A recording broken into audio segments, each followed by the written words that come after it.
Happy Pride Month, everyone. What do you mean it's late July already? I've been asleep for that long? Oh well, too late to complain now. Nowadays, some people are still pushing the narrative that homosexuality is unnatural and non heterosexual behaviors should be discouraged. Today, we will debunk that sentiment, study about gay behaviors in nature, and more importantly, queer people throughout history. Some of you may already know that there are a lot of same sex sexual behaviors observed in the animal kingdom.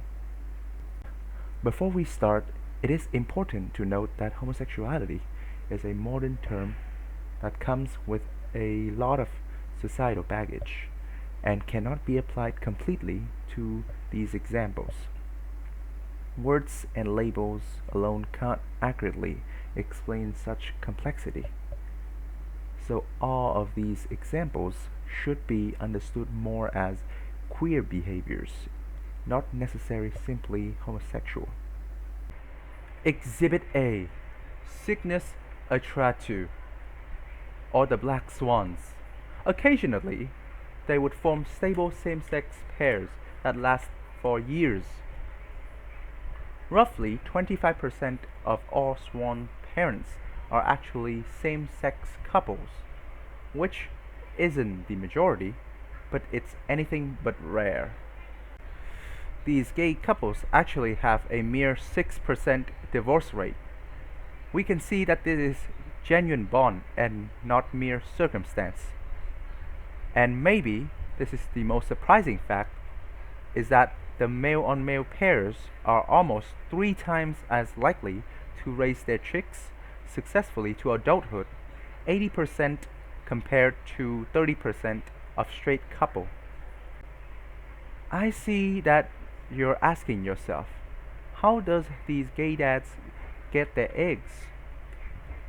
And there's 2 options. Either the male will temporarily pair up with a female swan, and after laying the fertilized eggs, the female will simply donate it to the males. And option 2. Exhibit B: the New Mexican long whiptail, nicknamed lesbian lizards, or by its horrifically long scientific name, Aspidoscelis neomexicanus. All of these species members are in fact female, and they reproduce by parthenogenesis, which is reproduction without fertilization. While these mothers can reproduce on their own, they often engage in pseudosex, where one other female will mount the other and intertwine their tails. It is believed that this behavior stimulates hormonal triggers that leads to ovulations. Exhibit C: humanity possibly closest cousin, the bonobos, or by their scientific name, Panpanicus. Compared to their more violent neighbor, the chimpanzee, bonobos are a lot more peaceful, choosing love, not war, engaging in recreational sex. These hippie apes are mostly bisexual, choosing to engage in same-sex interaction as much as with the opposite sex. In the wild, all of adult female members engage in same-sex acts, while the males only sometimes engage in it. Now that we have established that being gay isn't unnatural, let's talk more about the queer people throughout history. The first evidence of same-sex sexual behaviors was recorded as far back as 4,400 years ago in Egypt, and subsequently found more in ancient Greece, Rome, and China. Everyone has heard about the ancient Greece and the Romans, so today we will look at some less commonly depicted examples. Here, archaeologists have discovered the grave of the possibly oldest known gay man or transgender woman. The prehistoric remains were dated to around the Copper Age, from 2,900 to 2,500 years ago. The body was buried in a manner that was typically reserved for women.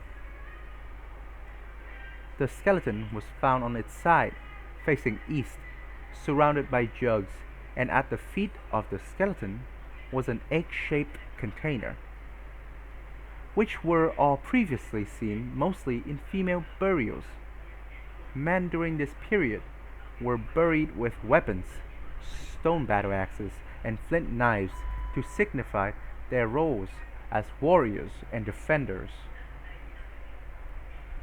The lead archaeologist, Kamila Remisova-Venisnova, stated, "From history and ethnology, we know that people from this period took burial sites very seriously, so it is highly unlikely that this positioning was a mistake." Vesinova concluded that this grave represents one of the early cases of what could be described as transsexual or third-gendered grave in the Czech Republic. This position has come under some scrutinies, but one thing is for sure, that this individual was different from the others. Whether it could be their sexual orientation or gender identity is still a question. Next, we will look over to French Polynesia. Samoa has long recognized a third gender variant role for males known as Fa'afafine, which translates roughly into "in the manner of a woman" in Samoan. Tonga also has these terms that refer to gender non-conforming and diverse male and females, which are Whakalady and Whakatangata respectively. Before Europeans arrived in the 18th century, transgender and non-binary roles were socially accepted. This only changed with the arrival of Christianity. The Mahu, which was a respectful term for people assigned male at birth. They served as advisors to royalty throughout Polynesia and were respected. Robert I. Levy, an anthropologist, provides some of the earliest research on gender diversity in French Polynesia. The Mahu, which translated from Tahitian means "in the middle," were described as a role for males who dressed and took on the roles of Tahitian women. This was usually associated with effeminacy. And in recent time, the term "rere" emerged in Tahiti around 1960 to describe a type of Mahu whom expressed themselves more overtly as women in society. Even though gender diversity was widely accepted, exclusively same-sex relations were discouraged even in pre-colonial time because of the emphasis on strength through reproduction. But some same-sex relations still appear to have been documented in Polynesian culture. It is recounted that Hawaiian noblemen and women often took same-sex lover called aikane. These relationships usually were between unequal partners in terms of age and status, though more equal couples were also possible. Aikane, unlike the Mahu, wasn't associated with gender variance. They fulfilled the typical gender roles associated with their biological sex and often had spouse and kids. Lastly, let's look at ancient China, more specifically the Han Dynasty. The majority of emperors during this time had both male companions and wives. It was so prevalent that it produced the term "the passion of the cut slave," a euphemism for intimacy between two men. This term was created from the story of Emperor Ai, who was enjoying his daytime nap, and lying on his sleeve was a young man, Dongxian, also asleep. The love of the rulers was so tender that when he had to get up, instead of waking his lover, he cut off the sleeve of his robe. Brett Hinch, a historian, asserted that all 10 emperors who ruled over the first 2 centuries of the Han Dynasty were openly bisexual. They each had a male favorite whom is listed in the Shiji and the Hanshu. These male lovers were looked down upon and were major parts of the ruler's life.